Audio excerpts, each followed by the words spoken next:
દિવસ 15મો જાદુથી તમારા સંબંધોને મધુર બનાવો. અગર તમારા કોઈની સાથે સંબંધ તૂટી ગયા હોય, અથવા સંબંધમાં કડવાશ આવી ગઈ હોય, અથવા દ્વેષ આવી ગયો હોય, ઇન શોર્ટ તમારા સંબંધ સારા નથી, મધુર નથી, એકબીજાને જોઈને આનંદ નથી થતો, એકબીજાની ઘરે જવાનું મન નથી થતું, ફોન કરવાનું મન નથી થતું, એટલે સંબંધ એવા ફોર્મલ થઈ ગયા છે, સંબંધ એવા લાગણી ભર્યા નથી રહ્યા, તો એ સંબંધોને મધુર બનાવવા શું કરી શકાય? હવે આ સંબંધોમાં જ્યારે દૂરના સંબંધ હોય છે ત્યારે આપણને બહુ એવું નથી થતું કે એ સંબંધ આપણી સાથે રહે, બોલે તો ઠીક છે, ના બોલે તો કંઈ નહીં, આપણે બધા એવું માનીએ છીએ. હું પણ એવું જ માનું છું. પણ જ્યારે સંબંધ નજીકના જ હોય છે, એકદમ નજીકના એટલે હસબન્ડ વાઈફના હોય, ભાઈ બહેનના હોય, કે પછી ભાભીને નણંદના હોય, કે પછી એકદમ ક્લોઝ રિલેટિવ તમારા માસી, કાકી, કે એવા નજીકના હોય જે દૂરના હોય તો તમે એને નિગ્લેક્ટ કરી લો, જવા દો, ચાલે. પણ નજીકના સંબંધ હોય તો ક્યાંક ને ક્યાંક આપણને દુઃખ રહેતું જ હોય છે. અને એ સંબંધને આપણે જો સુધારી શકીએ તો એ આપણો પ્લસ પોઈન્ટ છે. સંબંધોમાં થોડા આગળ વધીએ તો તમે જો કામ કરતા હોય તો તમારા ઓફિસમાં બોસનો સંબંધ હોય, કલીગ્સનો સંબંધ હોય, એ બધા જ સંબંધ જે તમારે રોજ ફેસ કરવાના છે, સાસુનો સંબંધ હોય, સસરા સાથેનો સંબંધ, કોઈ પણ, એટલે તો એ જે સંબંધો જ્યાં તમારે રોજ જીવવાનું છે, એ સંબંધ જો મધુર ના હોય તો એ સંબંધની તમારી લાઈફમાં કેટલી અસર પડે છે. અને આવા કોઈ સંબંધ તમારા થયા હોય અને ત્યારે તમે ફોન ના કરો, એમના ઘરે ના જાઓ, કંઈ નહીં, પણ કોઈ સામાજિક પ્રસંગમાં જો તમે ભેગા થઈ ગયા હો અને તમારે એ સંબંધનો સામનો કરવાનો થાય તો તમે શું કરો? એ વ્યક્તિ ઉપર આપણને ક્યારેય પણ કૃતજ્ઞતા કરવાનું મન નહીં થાય. ઉપરથી આપણે એને દોષ આપવાનું અને જૂની જૂની વાતો આપણને યાદ આવી જશે, આપણું મગજ ખરાબ થઈ જશે અને આપણે એ સંબંધ વધારે ને વધારે ખરાબ કરતા જઈશું. એકચ્યુઅલીમાં એવું છે કે કોઈ પણ સંબંધમાં તમારે આભાર નહીં હોય અને ખાલી એની કમ્પ્લેન હશે તો એ સંબંધ તો ક્યારેય સુધરવાનો જ નથી, ચાહે પતિ પત્નીનો હોય કે કોઈ બીજાનો. જ્યારે તમે એ સંબંધમાં ક્યારેય પણ આભાર શોધવાનો પ્રયત્ન નહીં કર્યો હોય તો પણ એ સંબંધ તમારો ક્યારેય સુધરવાનો નથી. હવે સંબંધ જો સુધારવા હશે તો તમારે બાંધછોડ કરવી પડશે. બાંધછોડ ના કરી શકો તો તમારે તમારી નોટ પેન લઈ અને એટલીસ્ટ કૃતજ્ઞતા શોધીને લખવા પડશે. હવે તમે જેટલો પણ દોષ આપવાનું શીખી ગયા હશો, તમારો પોતાનો દોષ જોવાનું નહીં શીખ્યા હો અને બીજાનો દોષ જોવાનું જ શીખ્યા હશો તો તમારા સંબંધ વધારે ખરાબ થવાના છે. એની જગ્યાએ જો તમારા મગજમાં એવું છે કે મારે સંબંધ સુધારવો છે, કોના માટે? મારા પોતાના માટે. મારે મારા પોતાના માટે આ સંબંધ સુધારવો છે, તો જ એ સંબંધમાં સુધારો આવશે. કારણ કે સંબંધ સુધારવા માટે આપણે કૃતજ્ઞતાની પ્રેક્ટિસ કરવાની, અને કૃતજ્ઞતા એટલે આભાર શોધવાના. અને આભાર તમે ક્યારે શોધી શકશો? જ્યારે તમે એના વિશે કંઈ સારું જોશો તો શોધી શકશો. એટલે જો તમારી પોતાની દિલની ઈચ્છા છે સંબંધ સુધારવાની તો જ આ સંબંધ સુધરશે. હવે આ સંબંધ તમારા જે પણ બગડેલા હોય એ આજના નથી, કાલના નથી, પણ ઘણા સમય પહેલાંના પણ જો છે તો તમારી અંદર એક બ્લોકેજ છે જ એ સંબંધ માટે. અને જો તમે એ સંબંધ સુધારવા માગતા હો તો ચોક્કસ એવું વિચારજો કે આ કામ હું મારા માટે કરું છું, બીજા માટે નહીં. કારણ કે જ્યારે પણ આપણે આ મેજિક બુકની કે ચમત્કાર બુકની પ્રેક્ટિસ કરીએ છીએ તો એમાં જેટલા પણ ચેપ્ટર્સ આવે છે એ બધા જ ચેપ્ટર્સની તમે પ્રેક્ટિસ કરશો તો તમારી સાથે જાદુ થશે. કારણ કે દરેક ચેપ્ટરમાં કંઈ ને કંઈ એવું આવે છે કે જે આપણને લાગુ પડતું હોય છે. અત્યારે શાંતિથી બેસીને તમે વિચારશો તો તમને એક સંબંધ એવો મળી જ જશે કે જ્યાં તમારે કાંઈક ખટાશ હશે.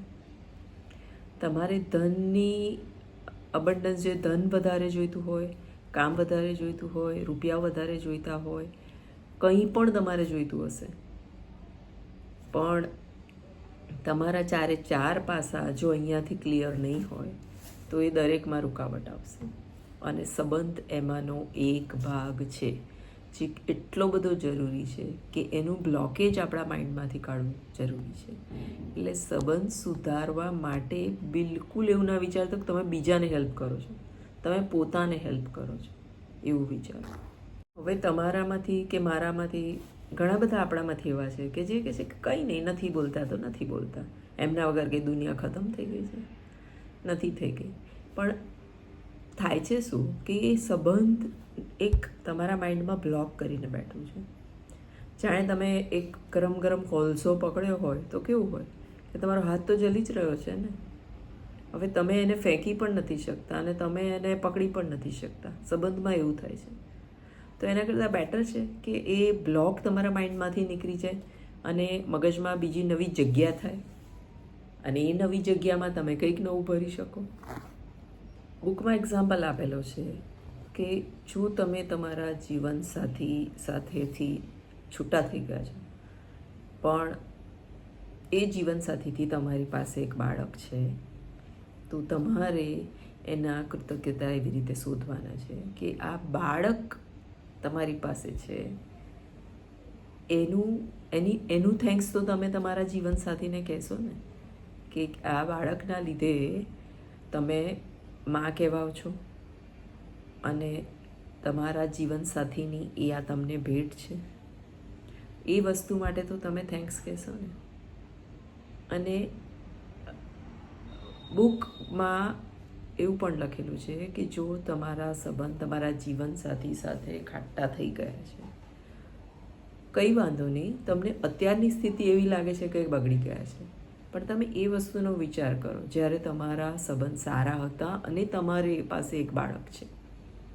કંઈક તો સારું હશે ને એમાં કે જેના લીધે તમારી પાસે એક બાળક છે.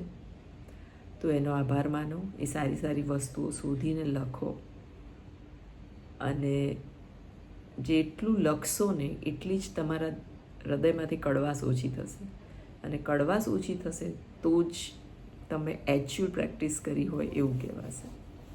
કોઈ સંબંધ ખતમ થઈ ગયો હોય, તૂટી ગયો હોય, એના લીધે જો તમે દુઃખી હો તો કૃતજ્ઞતાની જાદુઈ શક્તિનો ઉપયોગ આ બુકમાં રોન્ડા બર્ને એવું કહ્યું છે કે મારા માતા પિતાના સંબંધ વિશે હું તમને વાત કરું, જેનાથી તમને ખ્યાલ આવે કે મારી મમ્મી કેવી રીતે આ સંબંધમાંથી ઉભરી.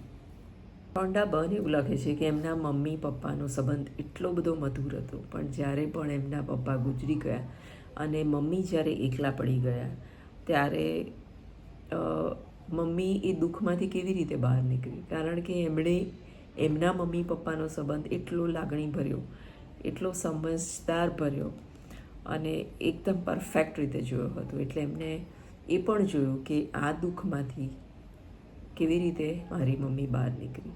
એટલે સંબંધ બગડવાના કેટલા બધા કિસ્સા આપણે જોયા. એકબીજા સાથે ના ફાવતું હોય, છૂટાછેડા થયા હોય, અથવા તો પછી કોઈની ડેથ થઈ ગઈ હોય. કોઈ બી રીતે, કોઈ પણ રીતે જો સંબંધ બગડેલો છે કે સંબંધ નથી અત્યારે તમારા હાથમાં, તો તમે શું કરી શકો. જ્યારે રોન્ડા બર્નના પિતાજીની ડેથ થઈ અને મમ્મી એકલી પડી ગઈ ત્યારે એમના મમ્મી ઘણા સમય સુધી તો દુઃખ દર્દમાં રહ્યા, પણ પછી એમણે પોતે નક્કી કર્યું કે હવે હું આમાંથી બહાર નીકળવા માગું છું અને એના માટે એમણે કૃતજ્ઞતાનો સહારો લીધો. એમણે આટલા વર્ષોના જીવનમાં એ બધી જ વસ્તુ શોધવાનો પ્રયત્ન કર્યો, એ બધી જ વસ્તુ વિચારવાનો એમણે પ્રયત્ન કર્યો જેમાં એ એમના હસબન્ડનો આભાર માની શકે છે. અને ઘણા બધા પ્રયત્ન કર્યા પછી એમને બધી જ નાની નાની મોટી મોટી બધી જ વાતો યાદ આવવા માંડી, એમણે નોટ ડાઉન કરવા માંડી અને ઘણા બધા દુઃખમાંથી એ બહાર નીકળી ગયા. અને એ કૃતજ્ઞતાના સહારે એમણે એ પણ બધું વસ્તુ કરવા માંડી કે જે એમના હસબન્ડને કરવી હતી પણ એ નથી થઈ શકી, તો એ એમણે પણ કરવાની ચાલુ કરી. અને આવી રીતે એમણે પોતાનો જે સંબંધ હતો, હજુ આ પણ એક સંબંધ છે કે જે વિચ્છેદ થઈ ગયો હતો અને જે દુઃખમાં માણસ સરી પડે છે, એમાંથી કેવી રીતે બહાર નીકળી શકે છે. હવે આજની પ્રેક્ટિસમાં તમારે એવું કરવાનું છે કે તમારા જીવનનો એ દુઃખદ સંબંધ શોધી કાઢો જેના લીધે તમે આજ દિન સુધી દુઃખી છો. એને શોધો, એના વિશે વિચારો એનામાં સારી વસ્તુઓ શોધો અને તમારી નોટ પેનમાં એને લખો અને આભાર માનો. આ કામ તમે એ સામેના વ્યક્તિ માટે નથી કરતા, તમે તમારા માટે કરો છો, કારણ કે તમે એ મગજમાં ભરીને રાખ્યું છે. એટલે એ બધી જ વસ્તુ જ્યારે રિલીઝ થશે ત્યારે નવી વસ્તુ તમે અંદર ફીડ કરી શકશો અને ત્યારે એકચ્યુઅલ આભારની પ્રેક્ટિસ કરી અને તમે તમારા સપના સુધી પહોંચી શકશો. જે સંબંધ તમે લો એના વિશે તમારે 10 સારી વાત લખવાની છે અને આભાર આભાર આભાર પણ લખવાનું છે. એમ કરવાથી તમારું મગજ અને હૃદય બંને શાંત થશે. આ અભ્યાસ તમે સામેવાળા વ્યક્તિ માટે નથી કરતા, એ ખાસ મગજમાં રાખજો. તમે તમારા બ્લોકેજીસ ક્લિયર કરવા કરો છો. દરેક સંબંધમાં એક સોનેરી તાર છુપાયેલો છે. એ સોનેરી તાર તમારે શોધવાનો છે. એને લખવાનું કેવી રીતે છે? બુકમાં આપેલું છે. પહેલાં નામ લખવાનું. નામ, મેં ડેશ કે લીએ આભારી હું, એટલે હું આ વસ્તુ માટે આભારી છું.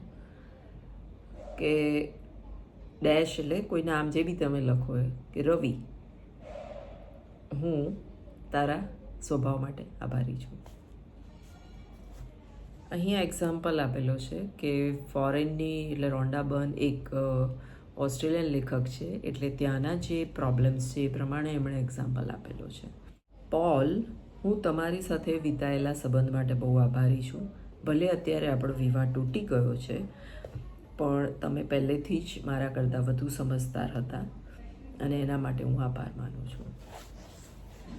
પોલ, હું તમારી આભારી છું કે આપણા વૈવાહિક જીવન માટે તમે ખૂબ જ વધારે પ્રયત્ન કર્યા અને તમે 10 વર્ષનું વૈવાહિક જીવન આપણે સાથે વિતાવ્યું, એના માટે તમે ખૂબ જ પ્રયત્ન કર્યા, એના માટે હું આભારી છું. પોલ, હું તમારી આભારી છું કેમ કે તમે મને હસતા ખીલતા 2 બાળકો આપ્યા, જેમનો ચહેરો જોઈ અને આજે મને ખૂબ જ આનંદ થાય છે. પોલ, તમે આટલી બધી મહેનત કરી અને પૈસા કમાવા માટે કેટલી બધી મહેનત કરી, જ્યારે હું અને બાળકો ઘરે રહી અને ફક્ત એ પૈસાનો ઉપયોગ જ કરતા હતા. Thank you pole. પોલ, હું તમારી આભારી છું કે બાળકો નાના હતા ત્યારે એમને મોટા થતા જોવાનું, હસતા રમતા જોવાનો મને લાવો મળ્યો, પણ તમે તો આપણા પરિવાર માટે ધન ભેગું કરવામાં પડ્યા હતા. હું તમારા એ માટે આભારી છું. પોલ, હું એ સમય માટે આભારી છું જે સમયમાં હું બીમાર હતી અને બાળકોની પૂરી જવાબદારી તમે લીધી હતી. પોલ, હું તમારા સમય માટે આભારી છું જે તમે મને અને બાળકો માટે સહારો બનીને ઊભા હતા, એના માટે હું આભારી છું. એટલે કોઈ પણ સંબંધ જો તમારી પાસે મુશ્કેલ છે, ફાવે એવો નથી, બગડી ગયો છે, બોલતા નથી, તો એક એક સંબંધ ઉપર તમારે 10 સારી વસ્તુ એની શોધી અને લખવાની છે. બુકમાં લખ્યું છે કે જો આ ચેપ્ટર તમારા માટે ખૂબ ઇમ્પોર્ટન્ટ હોય, તમારા સંબંધમાં તિરાડ છે, નથી ફાવતું, હવે જ્યારે તમે આ પ્રેક્ટિસ કરો અને જે તમારા બગડેલા સંબંધના માટે 10 વસ્તુ શોધો, તો ડેફિનેટલી તમને સારું લાગવું જોઈએ. આ જ એનો આન્સર છે કે તમે પ્રેક્ટિસ સાચી કરી કે નહીં. હવે જો સંબંધમાં તમારે વધારે પ્રોબ્લેમ હોય તો તમે આ પ્રેક્ટિસને લાંબો સમય પણ કરી શકો છો. એવું નથી કે એક જ દિવસ કરવાની છે. મહિનો, 2 મહિના, 3 મહિના, જેવી પણ તમારે પરિસ્થિતિ છે, પણ તમારા મનથી જો તમે ઈચ્છો છો કે મારે આ સંબંધને સુધારવો છે, તો તમારે એ વ્યક્તિને પણ કંઈ કહેવાની જરૂર નથી. તમારે તો ફક્ત પ્રેક્ટિસ જ કરવાની છે. જેમ આગળ મેં તમને વાક્ય સંભળાયા એમ. હવે કોઈ પણ સંબંધ હોય એને તમે જો લખીને પ્રેક્ટિસ કરશો તો એ લાંબો સમય સુધી કદાચ તમને કરવી પડે. લાંબો સમય સુધી તમારે પ્રેક્ટિસ કરશો તો સામેવાળાને કીધા વગર તમારો સંબંધ સુધરી જશે. એ વ્યક્તિ તમારી પાસે સામેથી આવશે. હસબન્ડ વાઈફના પ્રોબ્લેમ હોય, ઘણીવાર એવું બને કે એકબીજાની સાથે નથી ફાવતું, પણ સાથે તો રહે છે જ. કંઈ નહીં, નથી ફાવતું તો તમે તમારી નોટ પેન લો અને એને તમારી માટે જે પણ કંઈ કર્યું છે અત્યાર સુધી એના વિશે તમે લખો અને એનો આભાર માનો.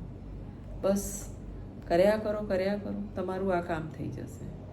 સંબંધ સુધરી જશે, પ્રેમ વધી જશે, અન્ડરસ્ટેન્ડિંગ વધી જશે અને જીવન મધુર બની જશે. હવે એનાથી વધારે શું જોઈએ?